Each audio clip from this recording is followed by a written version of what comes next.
Hello, greetings. Today I'm going to be sharing with you Pādma Mudrā. Pādma is Sanskrit for lotus and Mudra is Sanskrit for seal or gesture.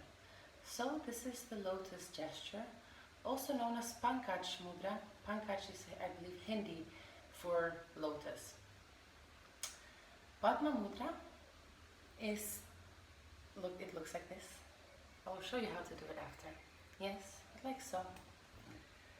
It's a gesture in yoga that activates and opens Anahata chakra. So this is the heart chakra. It also creates a more loving attitude towards others. It connects us with grace. It is calming for the mind. And when we think of the lotus, it's such a beautiful symbol and very popular and famous in the yoga tradition, especially in Tantra yoga. Why is this? So what does the lotus represent? The lotus represents duality and transcendence. It represents the lingam in the yoni. The lotus, this beautiful flower, with every petal representing an aspect of our spiritual understanding.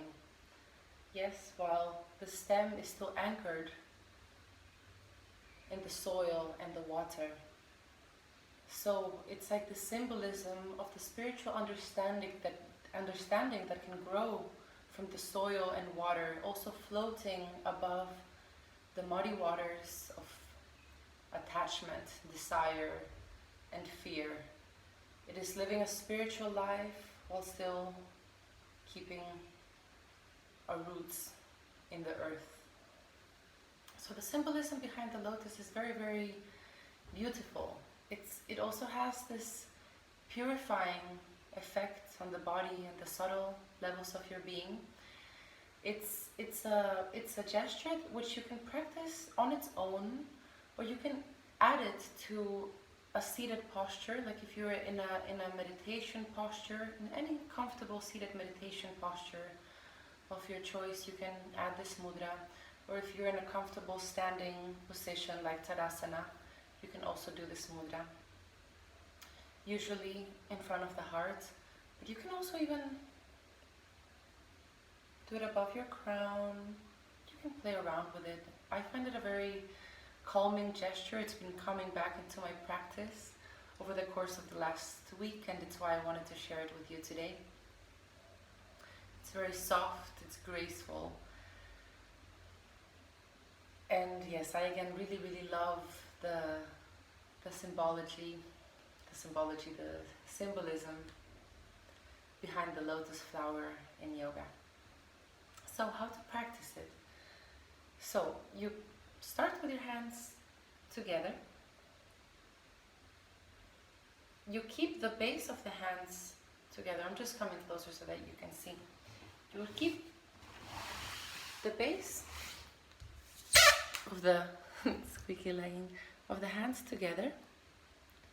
You keep the pinky finger and the thumbs together, and then you open up the other fingers like a lotus, like so. Yes.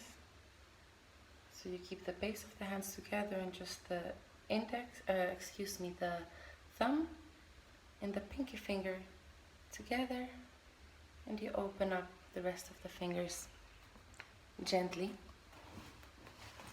Yes, so you can be in meditation and you can close your eyes. And you can hold it for a long time. It's a pretty comfortable and gentle gesture to practice.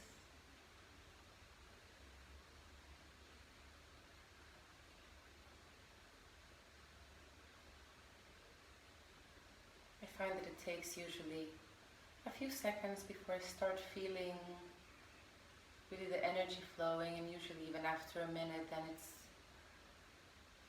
beginning to flow a little bit stronger. So with mudras, it's nice to give them time, let the effect settle, not like, oh, I'm just going to do Lotus Mudra now and then just continue with something else. There's a grace to practicing mudras. Again, it's a way to invite grace into your life, to reconnect with the grace within yourself. So with that being said, this mudra is very, very beautiful for reminding us of the beauty of our soul and the sacred space that we all have within our hearts. Yes. I hope you enjoy Pādma Mudrā. May you be well, may you be healthy, may you be happy, and may you be free. Namaste.